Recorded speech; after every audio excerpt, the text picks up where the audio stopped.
quelques instants. Alors attendez, je l'appelle tout de suite. Malheureusement, bah, je transmettrai si jamais tu veux dire des trucs à Fredo. Et alors, Frédéric Delavier, message. Attendez, il faut que je vois. Attends, mon téléphone qui bug. Et le numéro, il est là. Tac, faut pas que je le dise parce que si jamais c'est un doxing et ce n'est pas bien. Gna gna gna.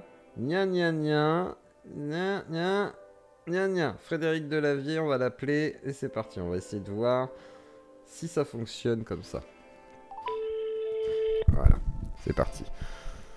Est-ce qu'Israël a le dos rond ou le dos droit? Alors ça c'est une question qu'on posera. Ouais, Alors, on t'entend. Vas-y Fred. Normalement on devrait t'entendre correctement ou à peu près. Je vais couper le son derrière. Ouais, alors. Vas-y, vas-y. Ouais, bah, bonjour à tous. Bonjour Vulcan. Ouais, alors j'écoutais. Alors quand Vulcan parlait de toutes les minorités, tous les groupes chez les Juifs en Israël, c'était vachement intéressant. Mais là, il est dans l'émotionnel. Et derrière tout ça, il y a quand même des gros problèmes économiques et des problèmes de gros sous. Il n'y a pas que la religion qui est instrumentalisée des deux côtés. Hein. Il y a une énorme guerre actuellement dont on voit, parce que moi je suis pas loin, je suis à la frontière, pas loin de la frontière ukrainienne, une guerre mondiale pour l'énergie et au cœur de laquelle Israël, parce qu'elle avait un peu changé de côté, hein. On voyait que ça se calmait là. Et Oui, on a vraiment tu m'entends? Oui, on t'entend, vas-y, vas-y.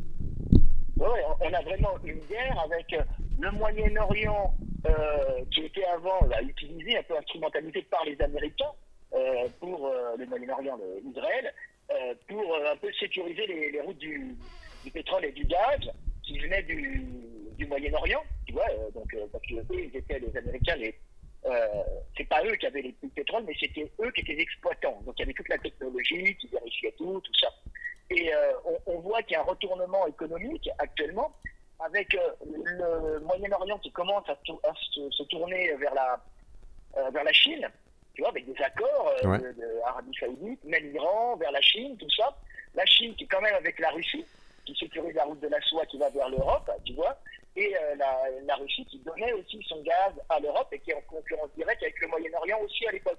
Et les Américains sont là et les Israéliens sont aussi dans une situation qui est un peu bancale là-dessus parce qu'ils étaient le bras armé forcé, hein, c'était pas eux. Les gens disaient les Israéliens qui forcent les Américains, tout le monde se tient par les couilles ou par la barbichette si tu veux.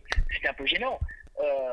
Mais ils étaient le bras armé des Américains dans la région pour des histoires d'énergie, en vérité, avec un problème effectivement du peuple israélien qui est venu s'installer sur un territoire où il y avait des Palestiniens peu nombreux, c'est vrai, et qui pose un énorme problème et qui est instrumentalisé. Mais derrière, il y a une énorme guerre, et on peut voir que récemment, c'est les BRICS, hein, c'est ça, les nouvelles monnaies qui sont sorties avec les Saoudiens, avec tout le monde, les Russes, les Chinois qui sont en train d'essayer de sortir une monnaie qui va faire chuter le dollar.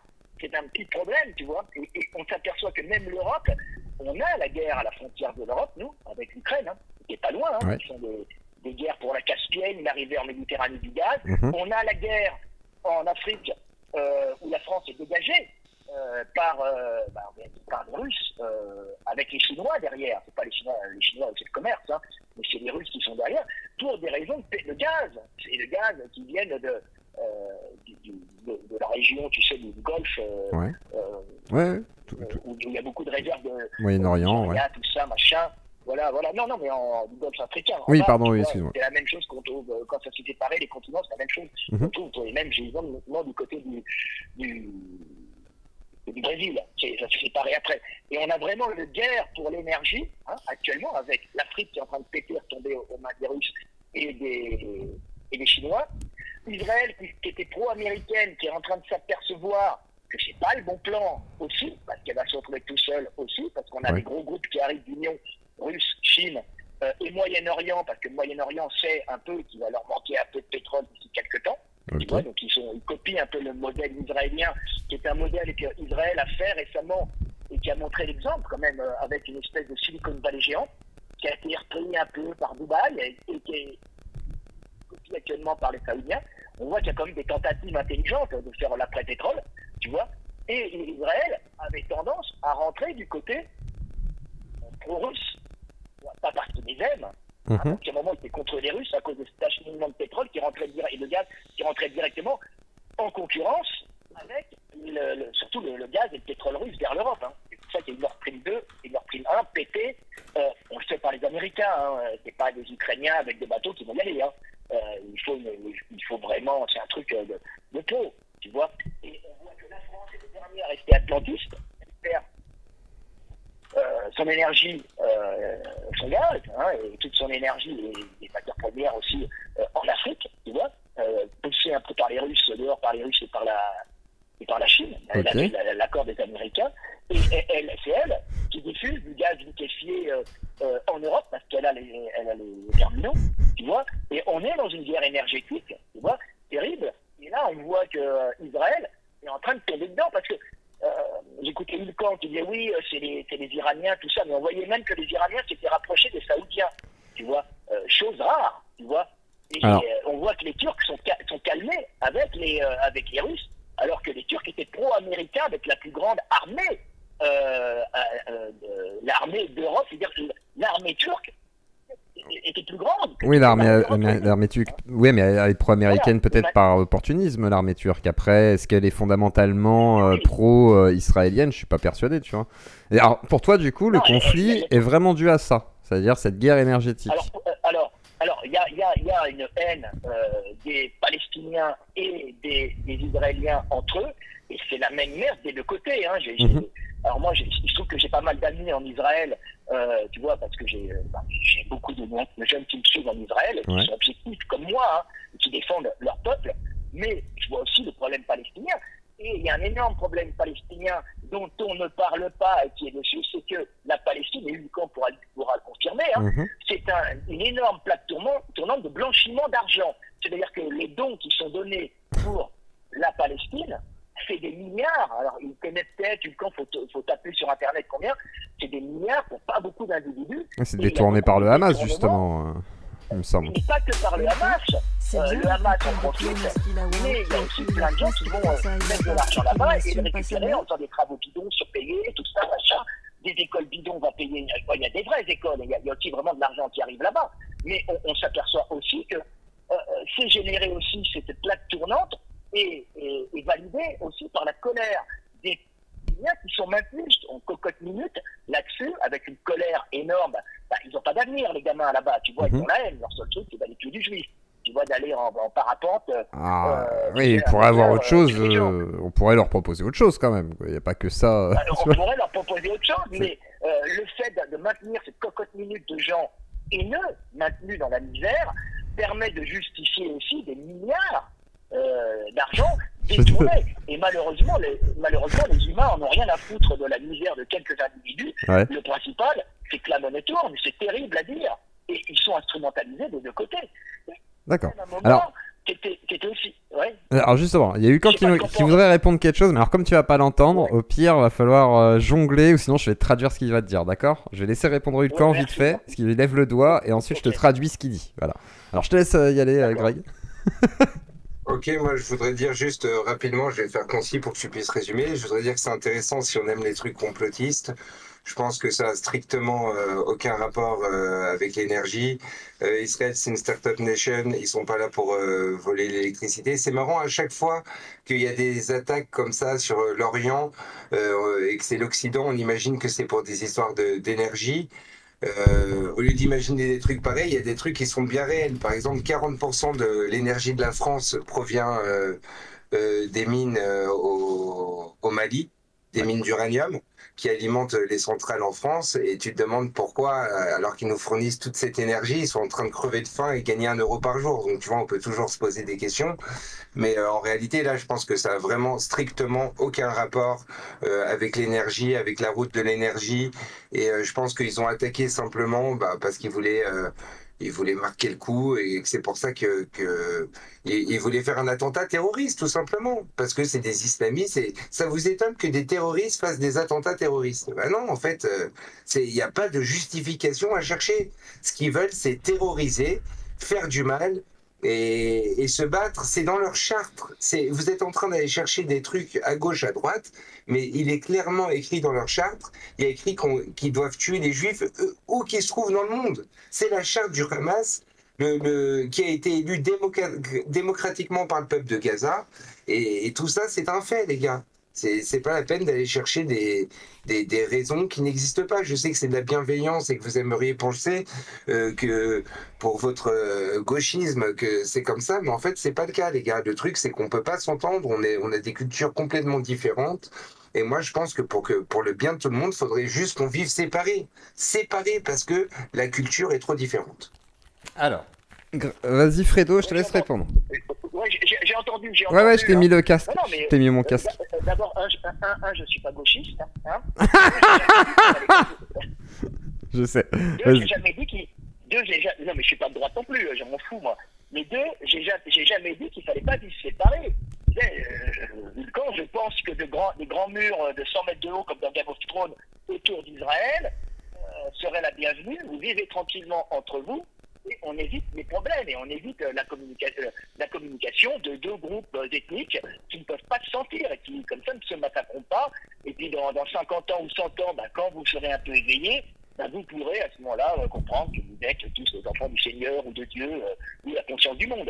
Mais pour le moment, ça va pas. Pour le moment, il y a quand même une instrumentalisation. C'est-à-dire, tu sais, les guerres, le camp 1870, la guerre entre la France et la Prusse, c'était le charbon. La guerre de 14-18, c'est l'arrivée de la marine diesel qui allait concurrencer la marine à charbon. Tu vois, avec le moteur diesel et l'accès au puits du diesel, c'est aux huiles lourdes. La guerre de 39-45, c'est la montée de l'Allemagne nazie économique, alors qui était raciste à un très haut point, d'accord, mais c'est un système qui monte et qui devient une puissance économique et qui a besoin de pétrole. Et on voit que les poussées des nazis vont tout le temps vers les puits de pétrole. Tu vois, les puits de pétrole de Libye, les puits de pétrole veulent de l'énergie, de Ploristy, et après pas le Kazakhstan, mais du Caucase. C'est toujours énergétique. Et on voit, alors, il n'y a pas de méchants ni de gentils, alors si, dans la façon dont l'extermination a été faite, c'est affreux, mais les Allemands, c'est de l'extermination, c'est connu depuis les temps, hein, les cimetières, le sol de l'Europe depuis le néolithique, c'est des charniers, et des charniers, on exécute tout le monde. Hein. C'est ça l'Occident. Mais c'est vraiment des guerres énergétiques. Il n'y a pas de guerre. Il y a des unités religieuses d'individus qui s'unissent derrière la religion pour devenir plus puissants et s'entraider. Hein. C'est des liens très puissants d'unification culturelle et génétique aussi. Hein. Mais derrière, c'est des combats pour l'énergie. C'est toujours des combats pour l'énergie. Il n'y a jamais une guerre religieuse sans problème énergétique. D'accord, tiens, je te laisse avec Ulcan qui te répond. Ulcan. Moi, franchement, je t'ai dit, hein, je vois pas le rapport. Je pense que ça n'a justement aucun rapport. Voilà, c'est tout ce que j'ai à dire. Alors, Fredo, je te laisse conclure au pire, parce que du coup... J'ai terminé. Non, j'ai dit... Mais j'ai compris. Après... Sur les rapports énergétiques, tu vois, il l'a dit, le Mali, bien sûr. Il y a du... là, la guerre, c'est le territoire. Si, le rapport, la calorie, finalement, c'est le territoire israélien, finalement. C'est la calorie au Mali, tu vois. C'est le territoire, le rapport, c'est le territoire israélien, et aussi, c'est le fait qu'Israël est en train de quitter un peu le bloc atlantiste, par intérêt, on ne peut pas lui en vouloir, hein, Israël, oui, avant il était avec les Américains, il dit non. Peut-être un peu moins. Alors, ils y sont, maintenant, culturellement, ils y sont, il y a encore beaucoup de raisons d'être avec les Américains pour des accords sur l'industrie de la haute technologie. Israël, c'est devenu une espèce de Silicon Valley géante avec des facilités pour toutes les entreprises et surtout, c'est pas forcément fiscal, hein, c'est le fait d'avoir énormément de juifs, alors on va dire avec un haut quotient intellectuel, avec des gens très éduqués, qui ont un réservoir de cerveau, hein, on va dire ce que c'est. Les juifs ont des gens très formés, qui ont des QI élevés, t'as qu'à voir moi, par exemple, Ashkenaz, un peu, même beaucoup plus que la moyenne. Mais actuellement, ça pose un problème, tu vois. C'est vraiment un problème où l'arrivée d'une nouvelle monnaie. Donc toi, c'est vraiment cette monnaie qui te paraît être le nerf de la guerre, quoi. Derrière, il y a l'énergie. Mais tu vois bien que si les transactions commencent à se faire, une nouvelle monnaie qui unit la Russie, la Chine, les Saoudiens, les Iraniens en passage, on en fait tomber d'autres. Alors je ne sais plus l'Inde, on va voir. T'imagines bien la puissance de cette monnaie et l'effondrement du dollar. Le problème du dollar, c'est que c'est une monnaie. Alors celui qui possède la monnaie possède le monde. C'est pas méchant, parce qu'il n'y a pas de méchant ni de gentil, hein, c'est des humains. Hein. Et celui qui possède la monnaie peut changer avec un papier cul en vérité, puisqu'il la possède. Il l'imprime, alors il dit qu'il ne l'imprime pas, et puis il va t'acheter ton pétrole avec cette monnaie, par exemple, ou ton blé ou autre chose. Et après, donc il imprime de la monnaie, ça ne lui coûte rien. Et après, il va dire, bon, bah, tu me rachètes des armes, tu me rachètes de la technologie, tu me rachètes des services, et il gagne économiquement. Ça, c'est un truc, on ne peut en vouloir personne. Mais on voit quand même qu'il y a un gros conflit, et on ne peut pas en vouloir à Israël d'être avec des haines ancestrales. Ouais. Non, mais j'entends. Ouais. Comme je dis Hulkan, je suis parfaitement d'accord, Hulkan, on ne peut pas faire partir des gens d'un territoire qu'ils ont validé, même qu'ils ont fait prospérer, etc. Le jeune juif qui est là-bas, qui est né là-bas, qui a son entreprise, il n'a rien fait, lui. Tu vois, on ne peut pas le faire partir. C'est catastrophique. Mais le Palestinien, lui, il s'en foutait, et il a raison. C'est un peu l'histoire des Indiens, des Amérindiens en Amérique, hein, tu vois. Et aussi, on est dans un système qui est comme ça. Il faut essayer de trouver un système, tu vois. Et un problème avec tous ces groupes terroristes, c'est qu'un groupe terroriste peut être très facilement mentalisé par des mecs qui ne sont pas forcément avec lui à la base. Oui, bien sûr, oui, ils arrivent à... C'est l'endoctrinement, quoi, bien sûr. Quand on voit des millions d'aides au Hamas ou ailleurs, ils arrivent détournés par certains endroits et qui leur disent, vous nous faites un attentat. Franchement, on entend mal. Pour mettre en garde, par exemple, Israël contre des trucs. Alors, tu sais pas d'où ça vient, on ne sait pas. Hein. C'est pas la qualité BFM TV, là. Ça va générer une merde pas possible. Tu vois, pour montrer, tu vois, on peut poser des problèmes. Il y avait eu des problèmes comme ça avec les Saoudiens à un moment.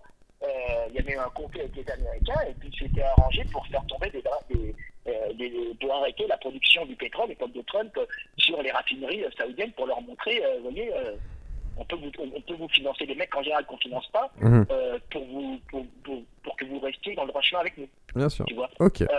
Alors. Faut faire très attention. Franchement, on n'entend pas très bien. On dirait que t'es avec ton tonton aux toilettes. J'ai des potes qui sont là-bas et c'est terrible parce que vivre en étant obligé d'aller toutes les semaines dans un abri, tu vois, parce que la vie n'est pas facile. Ah bah non, tu m'étonnes. Parce que il y a les toughers, mais tu reçois quand même des roquettes sur la gueule. Bah, pardon. Non mais oui, t'as raison. Pour les Palestiniens qui vivent dans la merde, bah, bien sûr. Alors qu'il y a des milliards de dollars et d'euros qui sont envoyés là-bas, et pour la plupart, on ne sait pas où ça va, tu vois. Mais tu sais que, limite, il y a Jean Robin qui serait presque d'accord avec toi sur l'idée de la Chine, tu vois, etc. On voit le côté BRICS, etc. Mais bon, mais après, on me dit que le son est vraiment pas ouf. Alors, ouais, c'est compliqué. Non, mais j'ai dit ce que j'avais à dire. Parfait. Et puis, je vous dis une bonne soirée, je vais rentrer. Là, j'ai allé, merci à toi, Fredo. Sur Munich. Et puis bonjour, encore bonsoir à Hulkan. Je lui en veux pas de m'avoir téléphoné une fois, c'était lui, je crois, de m'avoir vu à l'œil. Je lui ai dit, c'est pas grave, je lui avais dit, occupe-toi de ta femme à l'époque, et c'était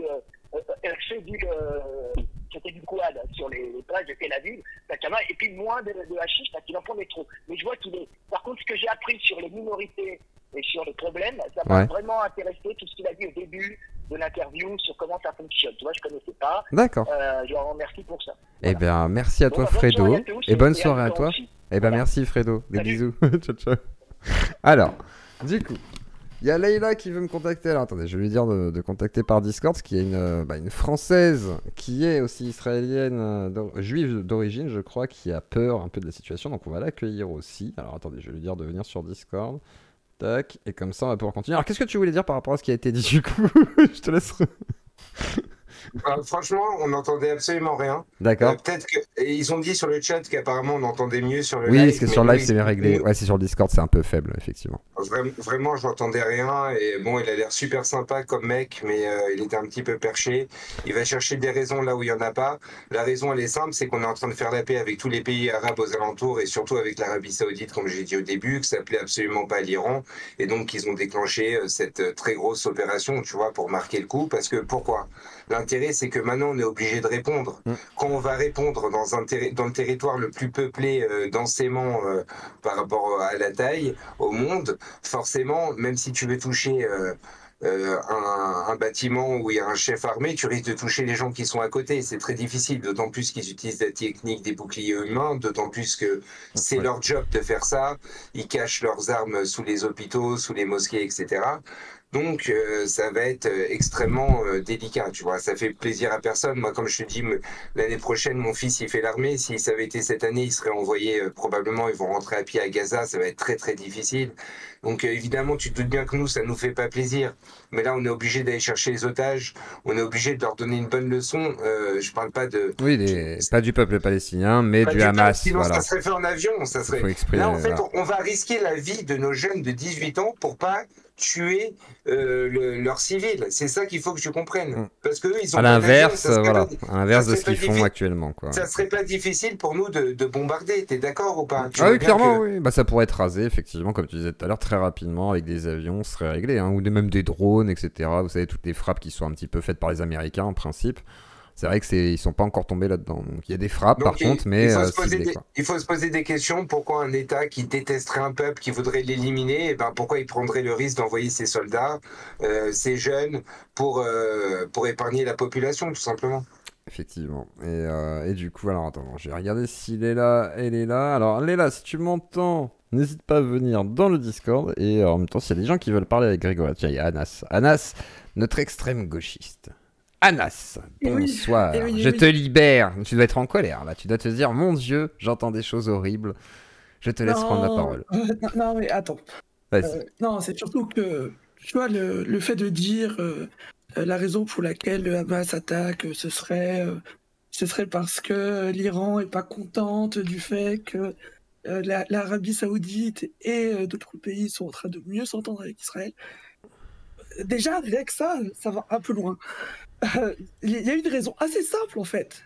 La raison pour laquelle le Hamas attaque, c'est juste que en ce moment la Russie, elle est en position un peu mal, quoi. On va dire ça comme ça. Et donc elle n'a pas envie qu'elle n'ira pas condamner cette attaque. Et ça, le Hamas, ils le savent très bien. Donc c'est la seule raison pour laquelle ils ont attaqué là de suite. Est-ce que je pourrais avoir ton pronom, s'il te plaît? Il est con. Alors vas-y. Il a raison, il est poli. Il a raison, ça arrive. Pour un anti-woke, il est très gentil. Voilà, c'est tout ce qu'on a à dire. Alors vas-y, Greg. Qu'est-ce que tu as à dire à ce niveau-là? Je pense que c'est encore un délire. Je pense que la Russie, de toute manière, tu sais, elle joue un petit peu double jeu. Elle est du côté des Syriens, des Iraniens, comme j'ai dit tout à l'heure. Donc de nos ennemis jurés. Et donc, non, je pense pas du tout que ce soit à cause de ça. Moi, je pense vraiment que c'est à cause des accords avec l'Arabie Saoudite qui, pour eux, sont dramatiques. Je vous rappelle qu'il y a pas longtemps, il y a la Chine qui a essayé d'organiser une espèce de réunion entre l'Iran et l'Arabie Saoudite pour que leurs relations se réchauffent un petit peu, etc. Ils essayaient de reprendre le contrôle un petit peu comme le feraient les Américains, tu vois. Et donc, en réalité, pour eux, c'est une catastrophe, ces accords d'Abraham qui ont été organisés par les Américains, qui diabolisent Israël, qui font de l'échange commercial, etc. Et qui, au final, il y a des régimes entiers qui vivent sur la haine d'Israël, notamment, par exemple, le Hamas, et également l'Iran qui a juré de détruire Israël. Moi, j'ai pas du tout la haine contre les Iraniens. Les Iraniens, c'est un grand peuple. Je respecte énormément les femmes iraniennes qui sont en train d'enlever leur voile et ceux qui les aident et qui luttent et tout ça. Maintenant, évidemment, je condamne la révolution islamique et tous les trucs là-bas religieux, tu vois, ou d'extrémistes. Maintenant, les Iraniens, c'est un grand peuple et c'est des gens civilisés qui sont... certains sont pris en otage, tu vois. Et ça n'a rien à voir avec, honnêtement, les Palestiniens qui sont, pour moi, un peuple... vraiment, c'est des barbares. Ils aiment la mort, ils se réjouissent de ça. Pour moi, c'est des gens qui sont pas éduqués comme nous, tu vois. Vraiment. Non, mais pour le coup, là, t'as des arguments d'un Anglais sur la colonisation irlandaise. Là, il n'y a pas de souci. Enfin, sur la colonisation de l'Irlande, t'as les mêmes positions qu'aurait eu un Anglais il y a 120 ans.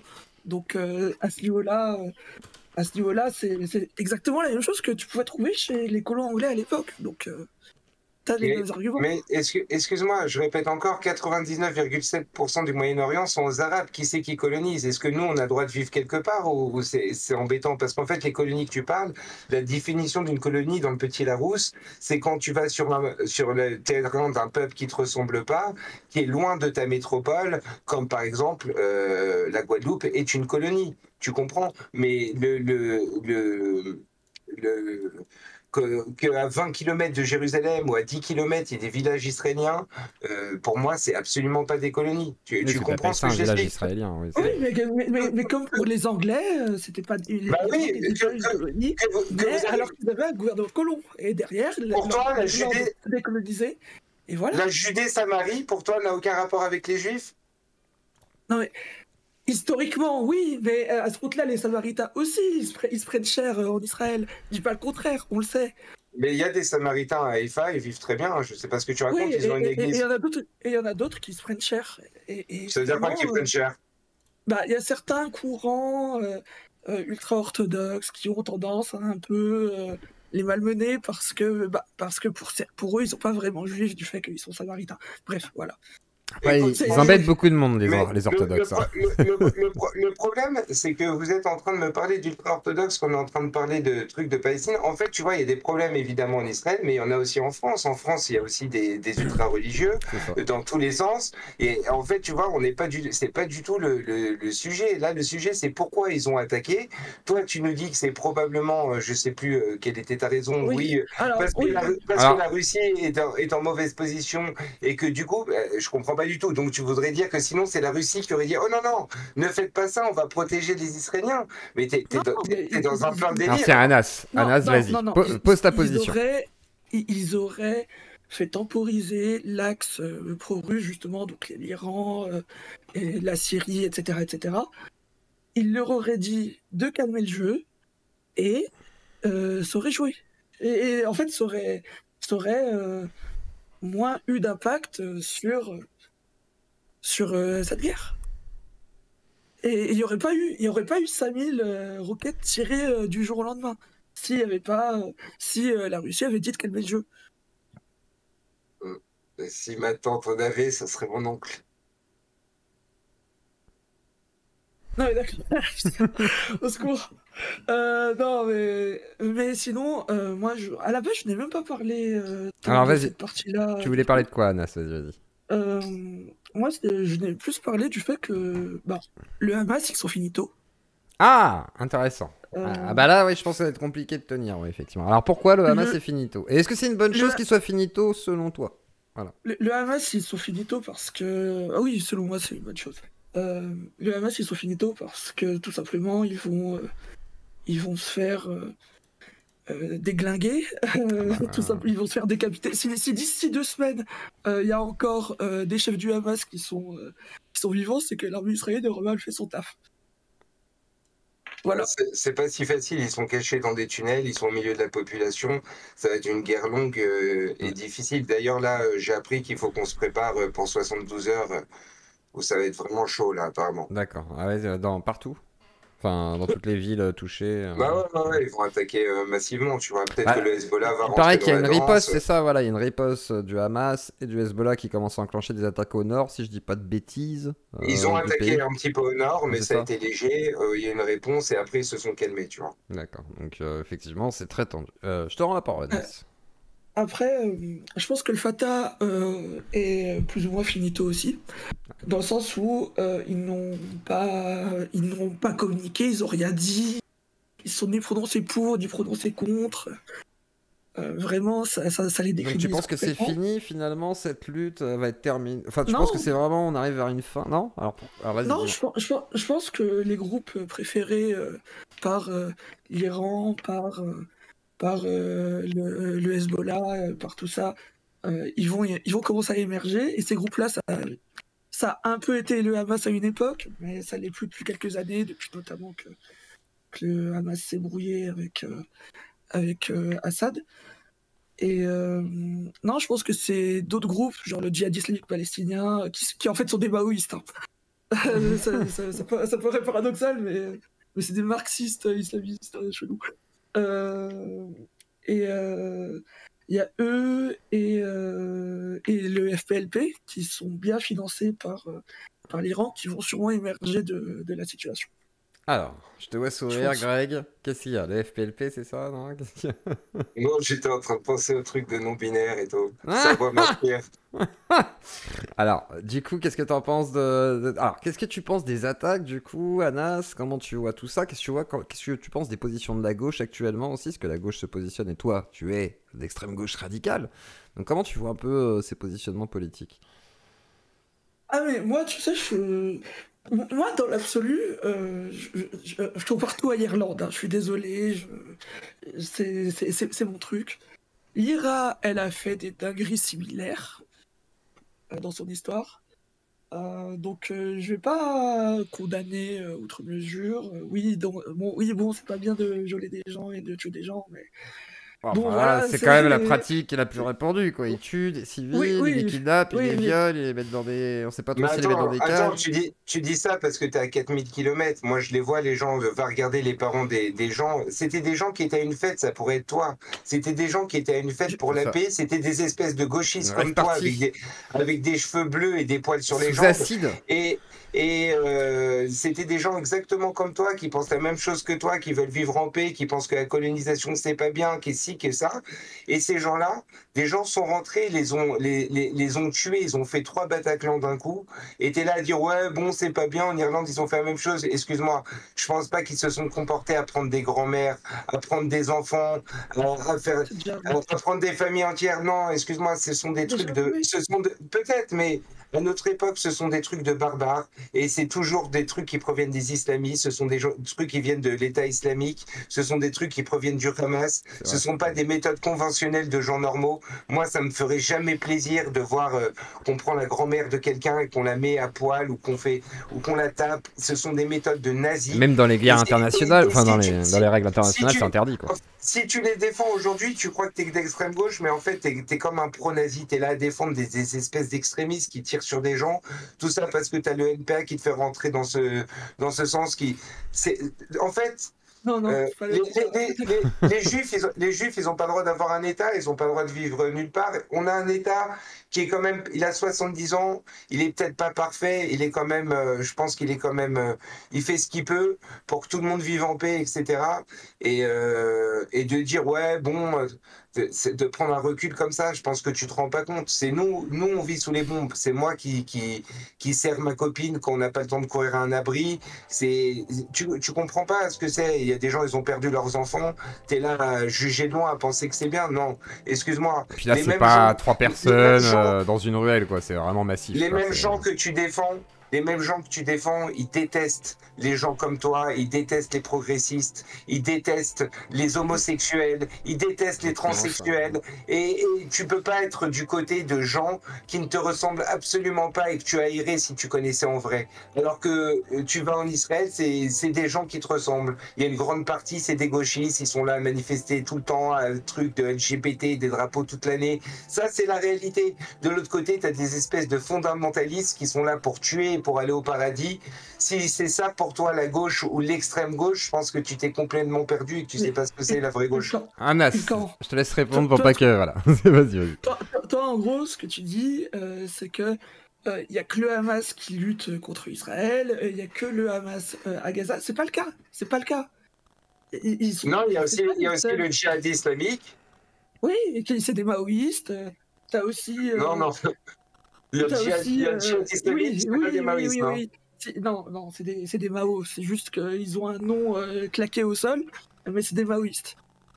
Il y a le FPLP, il y a le FDLP, il y a tous ces groupes-là. Non, le Front de Libération de la Palestine, c'est pas Gaza, et c'est devenu le Fatah. Et regarde, bro, non, en fait, le FPLP, ils existent toujours. Non, c'est ce que tu dis. Moi, je suis tout à Ilkan. fait d'accord avec Vas-y. toi. Il n'y a pas que le Hamas qui lutte contre Israël. Et ce sont des gens qui sont clairement hostiles contre nous. On aimerait vivre en paix avec eux. Pour moi, c'est impossible.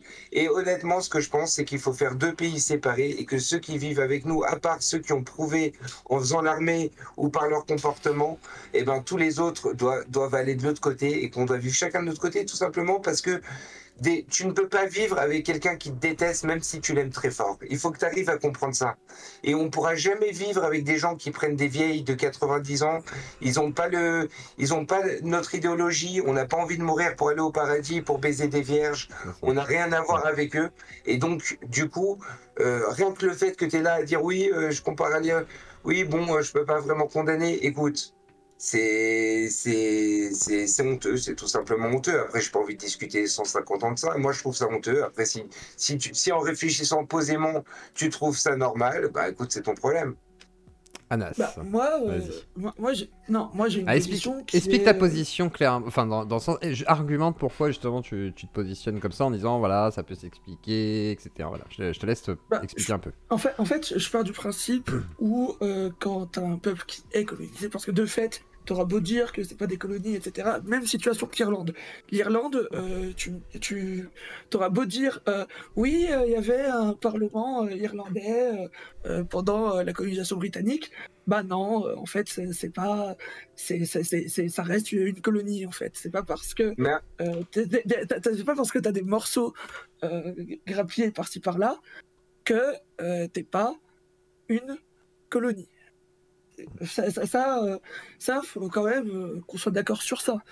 Non, bah laisse-moi te répondre sur ça. Excuse-moi. En 67, les Arabes ont décidé de nous faire la guerre. Ils ont voulu nous jeter à la mer et ils nous ont attaqués en masse, 6 pays contre 1. On a repris tous ces territoires-là. C'est des territoires où il y a toujours eu des juifs depuis la nuit des temps, mis à part quand il y avait trop de pogroms. Par exemple, Hébron est une ville juive historique. Si c'est ça que tu appelles des colonies, des endroits qui sont à 15 km de Jérusalem, dans lesquels il y a toujours eu des juifs et qui n'ont jamais appartenu à un pays qui s'appelait Palestine, mais qui ont appartenu à la Syrie-Palestine, où à un long moment c'était le drapeau israélien, où ça n'a jamais été des Arabes nationalistes qui vivaient là, c'est toi qui n'arrives pas à comprendre réellement. Ce n'est absolument pas des colonies. C'est ça que tu comprends pas. Maintenant, moi, je suis contre, et je te le dis clairement, je suis contre le fait qu'il y ait des Juifs qui aillent vivre à côté de 200 000 Arabes qui fassent des nouvelles colonies là-bas, ou des nouveaux villages. Pourquoi ? Parce que tout simplement, il y a des soldats de 18 ans qui doivent se mettre au milieu pour les protéger, parce que moi je suis pas un religieux, et parce que moi je crois à la séparation. Moi je ne veux pas vivre avec eux parce qu'ils nous détestent. Tu comprends ? Donc, effectivement, les coins où ils sont déjà, où ils sont 200 000, moi je ne veux pas aller vivre à côté. Maintenant, évidemment, il y a des endroits comme Hébron, c'est obligé que ce soit toujours... C'est des lieux, des lieux saints juifs. Et il faut comprendre que, par exemple, le tombeau de Joseph, malgré que ce soit sacré pour eux, ils l'ont brûlé à plusieurs reprises. Dès qu'on n'a pas la main sur certains territoires comme ça, ils attaquent directement, parce que c'est dans leur mentalité. Alors que nous, tous les jours, il y a des milliers de Palestiniens qui ont le droit de venir à Jérusalem pour aller prier à la mosquée d'Al-Aqsa, qui en profitent pour jeter des pierres, et après, pour foutre la merde, jeter des trucs, et après se filmer quand il y a les Israéliens qui rentrent pour arrêter ça. Tu vois le délire ? C'est la réalité, c'est pas Hollywood. Vous êtes complètement matrixés. Si un jour tu viens mettre les pieds ici, tu verras que les Israéliens sont extrêmement bienveillants, et tu verras que tu peux te balader avec un kéfier, comme je dis toujours, dans Tel Aviv ou dans Jérusalem, et que tu pourras jamais te balader avec une kippa dans Hébron sans te faire lyncher. Et c'est ça que tu n'arrives pas à comprendre. C'est un peuple de paix contre un peuple qui a la haine et qui veut la guerre. Et là, voilà, c'est tout. Et c'est eux qui sont rentrés pour nous tuer. Et c'est injustifiable. Je comprends même pas que vous justifiez ça. Vas-y, Anas. Moi, je suis d'accord qu'il y a une idéologie d'extrême droite qui est montée, y compris en Palestine. Et y compris en Israël aussi, d'ailleurs. Des deux côtés, il y a eu une montée de l'extrême droite qui s'est faite. Après, la question, à mon sens, elle est pas... comme je l'ai dit, pour moi, le Hamas, ils sont finis. Donc la question, elle se pose même pas. La question, c'est qui va y avoir après, qui va reprendre la lutte pour la Palestine. Est-ce que ça va être des organisations qui sont pour une solution, un État façon FPLP ou à 2 États façon djihad islamique palestinien. Et c'est ça la question qui va se poser à partir de maintenant. Parce que la fin d'Israël que veut le Hamas, elle n'aura pas lieu. Je pense qu'on peut s'accorder là-dessus. Et derrière, ce qui compte, c'est qu'est-ce qu'il va y avoir à la place des autres. Alors tiens, est-ce que tu as une petite idée de ça, Ulcan? Est-ce que tu penses qu'il y aura quelque chose à la place de tout ça? On dit le retour du Fatah dans le Discord, donc qu'est-ce que tu penses? Écoute, à un moment, il y avait l'État islamique qui était à Gaza et qui était en train de prendre le pouvoir sur le Hamas, et il me semble qu'on a plus ou moins fait en sorte que l'État islamique dégage, et je pense que ça a été une grosse erreur. Je pense qu'on aurait dû leur laisser prendre le pouvoir sur le Hamas, parce que je pense que les Européens et les Occidentaux, les Américains, auraient mieux compris si on tapait fort sur l'État islamique, alors que le Hamas, c'est exactement la même chose, c'est juste l'appellation qui change. Et je pense qu'en fait, ça a été une erreur de ne pas les laisser prendre le pouvoir, parce que le Hamas, pour les Occidentaux, pour certains, enfin pas pour tous, heureusement, c'est en train de changer, tu vois, mais pour pas mal, c'est des résistants. Alors que ils sont clairement identifiés comme ennemis, les gens de l'État islamique. Pour moi, ça aurait été plus intelligent de laisser l'État islamique. Maintenant, qui c'est qui peut remplacer aujourd'hui? Bah écoute, ils auront toujours diverses factions de malades mentaux, baiseurs de chèvres pour s'en occuper, tu vois. Après, ça sera à nous de leur donner des limites. Alors, après, tu vois. Vas-y. Et après, je passerai la parole à quelqu'un d'autre, mais vas-y, je te laisse avancer. Tu vois, tes outrances sur les Palestiniens, bon, classique de la colonisation. Ça, pour le coup, encore une fois, c'est ça. Moi, je colonise personne. Hein. J'habite à Tel Aviv, à moins que tu penses que Tel Aviv soit une colonie. Oui, comme les Irlandais n'étaient pas colonisés pendant 800 ans par les Britanniques. Non, mais je te pose une question. Moi, j'habite à Tel Aviv. Est-ce que je suis un colon? Disons que moi, je suis dans une position où ça dépend surtout de tes engagements, de tes votes, etc. Après, toi, Ulcan... C'est Ulcan, oui, effectivement. Alors, du coup, est-ce que Ulcan, pour toi, est un colon, du coup? Parce que tu sais qui c'est, on sait que... Pas parce qu'il vit à Tel Aviv. Parce qu'il est pro-Zemmour. C'est ça. Non, c'est pas que ça. Il y a aussi ça, d'une certaine manière. Non, mais après, parce qu'il a ce côté où il défend, effectivement, comme il a déjà dit en live, il défend la race juive, et lui, il va dire le mot race, alors que c'est vrai qu'il y a plein de gens qui vont bondir sur le terme de race. Le peuple, effectivement. Mais t'avais parlé de race aussi dans mon live une fois, mais c'est voilà. Plusieurs races, les juifs, donc voilà, c'est ça. La race juive. Mais par contre, effectivement, c'est un peuple, et c'est là où, justement, moi, ce que j'ai entendu beaucoup ce soir, alors pas de ta bouche, hein, Anas, je précise bien, mais c'est vrai que souvent, les gens, ils parlent de juifs comme si c'était une religion. Et en fait, c'est vrai que c'est plus un peuple qu'une religion, avant tout. Mais pas parce que, justement, ils sont juifs de religion, non, parce qu'ils sont descendants par le biais de la mère. Donc, de facto, ils sont juifs, mais juste par ce biais-là. Mais c'est vrai qu'il y a une sorte de confusion. Et par contre, l'antisémitisme, elle est réelle aussi, du coup, de certains... Bon, bref. Anas. Non, mais tu sais, j'ai du sang juif. Non, mais t'inquiète, là-dessus, je ne doute pas qu'en plus de ça... Étant nord-africain et... Et voilà. Alors du coup, est-ce que tu veux conclure sur quelque chose, Anas? Parce qu'il y a encore deux autres personnes qui voudraient prendre la parole. Mais vas-y. Ce que je voulais dire, c'est... après, la question de la condamnation du Hamas... moi, je suis d'avis que oui, elle fait pas de doute, parce que faut condamner de mauvaises actions, etc. Et surtout, il faut condamner le fait que le Hamas est stupide. On va pas se mentir, cette action, elle va contribuer à la fin du mouvement. Je vois pas comment il pourrait suivre après ça. Donc, Ok, très bien. Bon, c'est une bonne conclusion. On fera de la place pour toi, Léla, juste après. Oui, c'est ça. Léla et tac, oui, c'est ça, Léla. Et alors, du coup, je vais donner la parole à P. Je ne sais pas ton pseudo parce que je suis en mode streamer, donc je peux pas voir ton pseudo. P, c'est à toi. Bonjour, c'est Perfectio et bonsoir Perfectio.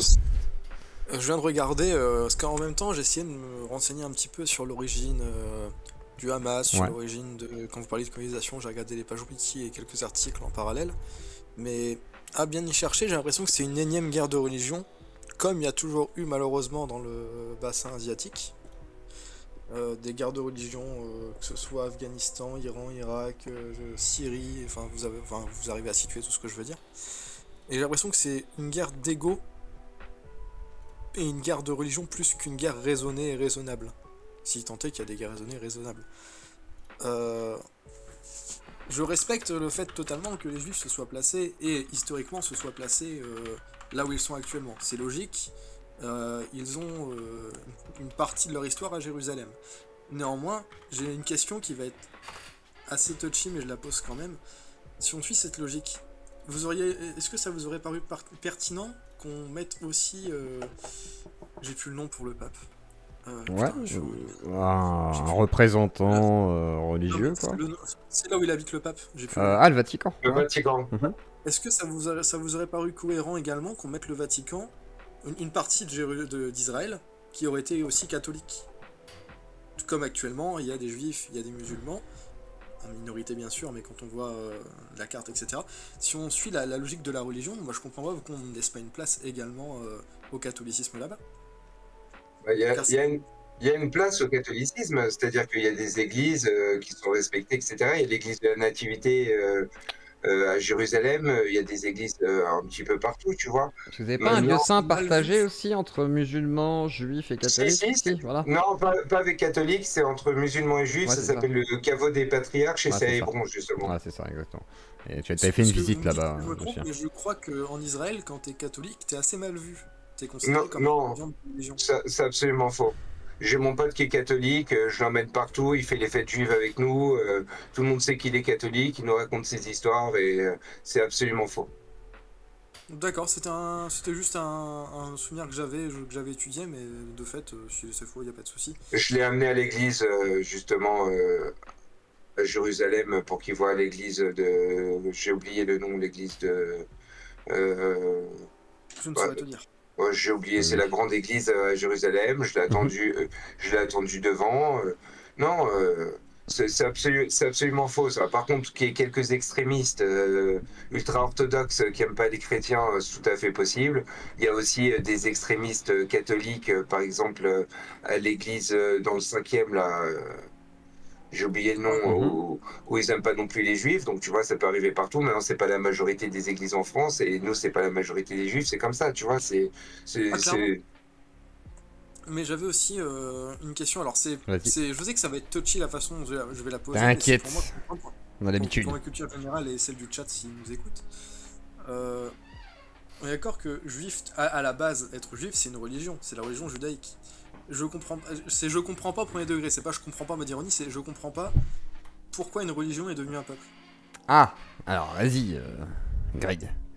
Bah parce que c'est un peuple qui a toujours vécu ensemble, tu vois, c'est un peuple qui vivait ensemble sur sa terre, qui a été ensuite dispersé à travers le monde, qui a gardé sa religion quand beaucoup d'autres ont changé de religion, et qui a été... pas mal de temps attaqué partout dans le monde, et c'est pour ça que justement les Juifs ont décidé de faire un État. Tu dis, est-ce que les Juifs ils ont le droit d'avoir Jérusalem par rapport à la légitimité religieuse? C'est pas que ça. Il faut que tu comprennes que par exemple Théodore Herzl n'était pas un religieux, il avait même pas fait circoncire ses enfants. C'est quand il a vu l'affaire Dreyfus qu'il a compris que peu importe l'intégration d'un juif, ça sera jamais un vrai citoyen dans n'importe quel pays. Il s'est dit qu'on devait avoir notre propre pays, et c'est pour ça qu'il s'est engagé. Il faut que tu comprennes que en réalité Israël c'est pas que une histoire de religieux. Effectivement, les religieux ils ont le droit de faire leur religion ici, mais ils représentent pas la majorité de la population. Vous voyez, c'est sur ce point que vous m'avez perdu, les amis, parce que par exemple, je vais donner un exemple, vous me dites si je me trompe, mais quelqu'un qui serait musulman dans les années 40 et qui habiterait en Allemagne ou en Autriche ou en Russie ou en Chine ou au Japon ou n'importe où, et qui aurait une minorité musulmane, ils se sentiraient tout aussi étrangers dans le pays dans lequel ils sont, de fait de leur religion qui n'est pas en accord avec le pays dans lequel ils sont. Ils n'ont pas été chassés, les musulmans, les juifs ont été chassés de beaucoup de cultures parce que tout simplement c'était les premiers, ils ont voulu être...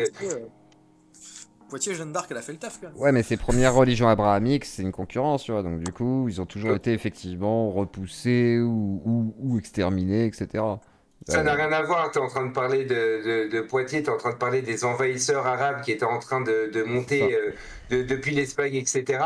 Tu es en train de confondre ça avec le fait qu'il y avait des juifs qui vivaient depuis la nuit des temps et qui ont été chassés à de nombreuses reprises. Moi-même, je suis séfarade, c'est-à-dire un juif d'Espagne, qui est ensuite devenu un juif marane, parce que, pas marane, un juif Grana, puisque j'étais accueilli en Italie par le duc Louis Ferdinand en Toscane.